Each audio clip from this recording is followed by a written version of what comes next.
Hello, and welcome back to Anchor Points Bible Study. Today we're going to be discussing being an example. Hi, I'm Tony here at Anchor Points. We want to encourage you to anchor every area of your life in Christ. Thank you for spending a few moments with me, and I thank you for the support.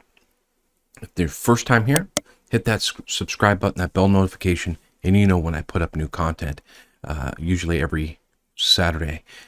This weekend actually marks the 1 year that I started Anchor Points Bible Study here on YouTube, and it has changed a lot. I even look back at some of the first videos that I did, and I'm like, I'm glad I changed some things.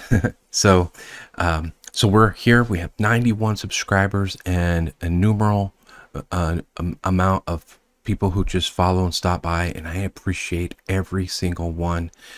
It's my goal here to bring content from the scriptures that could whet your thoughts, to ignite some thoughts in your own mind, and you can go study. I want to be a catalyst to your own relationship with Christ. And the slogan, anchor every area of your life in Christ, is that we as Christians taking responsibility for our own actions. So let's get into the lesson, right? So being an example, what does that entail? What does it entail in being an example? Is there something as Christian, should I strive to be an example? So if you don't mind, in the comments below, do you have, or did you have somebody in your life that was a good example for you in your life? And, share with everybody how that helped you. Okay, so let's look into some scriptures, and that way we can see what the Bible tells us. All right, so here we are going to start off here with Matthew chapter number 5, verse 13. It says, "Ye are the salt of the earth, but if the salt have lost its savor, wherewith shall it be salted? It is thenceforth good for nothing, it can be cast out and be trodden under foot of men. You are the light of the world, and a city that cannot on a hill cannot be hid. Neither do men light a candle and put it under a bushel, but on a candlestick, and giveth light unto all that are in the house. Let your light so shine that they may see your good works, and glorify the Father which is in heaven.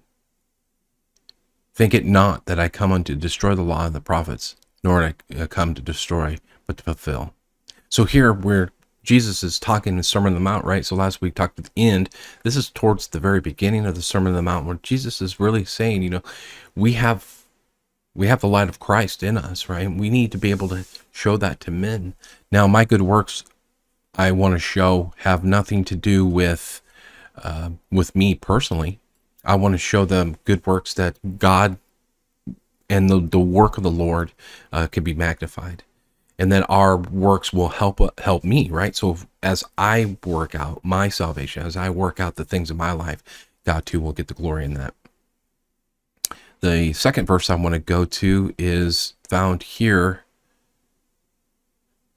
Paul is giving instructions to Timothy. It says, down here in verse number 12, it says, "Let no man despise thy youth, but be thou an example of the believers in word and conversation, in charity, spirit, faith, and purity." So, I looked up these words, and it really kind of covers our life.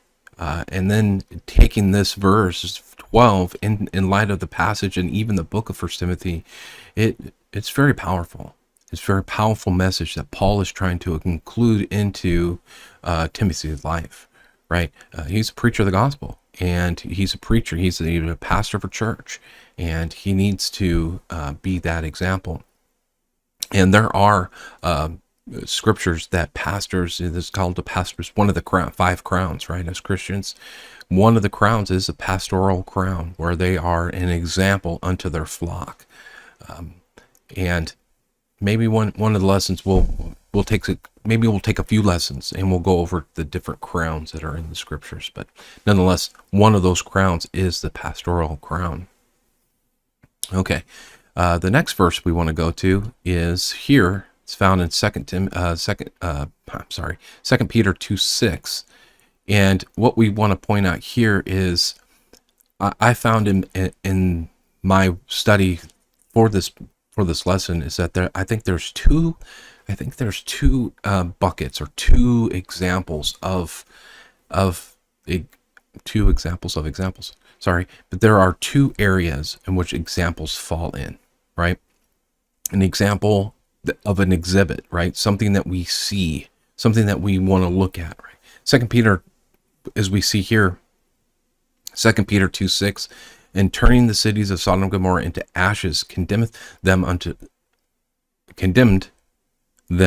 with an overthrow, making them an example unto those that after should live ungodly. Right? So Sodom and Gomorrah, if we can read in the Old Testament, was destroyed because of their wickedness. God destroyed it. And Abraham pleaded and pleaded, and just Lot, Lot was brought out. But here's an example of an exhibit, right? We're going to see how things are done, and then it's going to exhibit in our lives. What do I want to be like that? While this is a negative example, we also have those that are positive. There's many things, and even in our own lives, where we can say, I want to emulate that. I want to be that. I see the consequences of those actions, and I want that to be in my life as well as a Christian. So the first bucket of example is the exhibit.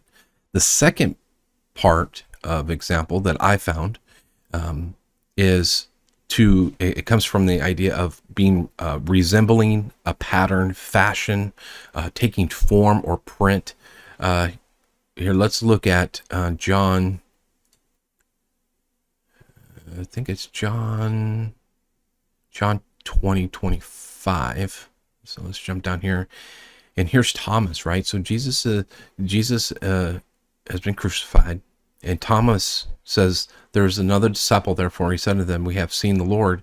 But he said unto them, except I shall see his hands, the print of the nails, and put my fingers into the print of the nails, and thrust my hand in the side, I will not believe, right? So this print of the nails takes on the idea of an example, right? So if you take something, you put it in your skin long enough, it's gonna have that imprint on your hand. So it's almost like it's still there. So it leaves an impression on your life, right? So there are things that we do in our life that leaves an impression. That's one of the things I gathered from that.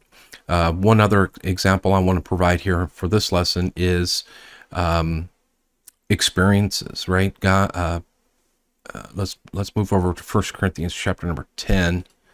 And here we're going to see Paul is saying now all these things happened unto them for examples, right? Read this passage. So good. So many things in the scriptures that God has provided experiences, right? We have experiences in our own life that could be examples. We have examples in our life.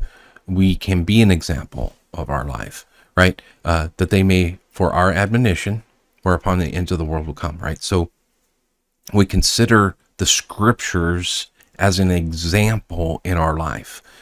And when we consider that in totality, right? We consider the things in totality. We want to express the idea that being an example or having examples in our life is important. It's vital to our lives as Christians. What are we looking for? What are we doing? While I can read in the scriptures and I can see the do's and don'ts and how those affected people's lives, but I also want to see it in others, right? I have people I look up to, and maybe even counsel with, because they're a good example. Not perfect. Nobody's perfect. But I can take the strengths of people and put them in my life as much as I possibly can. So as I think about things, why is it important? Why is it important to have or be an example? And I think it all comes down to the I'm going to mess this word up, but I want to use it. It's the perpetuation of the gospel and the work of the Lord, right? It's that continual, indefinite working of the gospel into people's life. Every day. The example of others allows me to be a Christian today. And I hope that what I do and the examples I set, not only for my children or the people that I am involved with, will also believe and have a faithful, fruitful life as Christians. So as we consider the examples in our life, let this truth be anchored in our life. I thank you for your time. I thank you so very much for spending this time with me. I want to leave some extra verses down in the comments below, and we can these ones that I have listed here, and it'd be good. I used the Greek to see what other verses were in there. So with that, I'll leave you to it. I hope you have a great day. Thank you again for watching, and we'll talk again soon.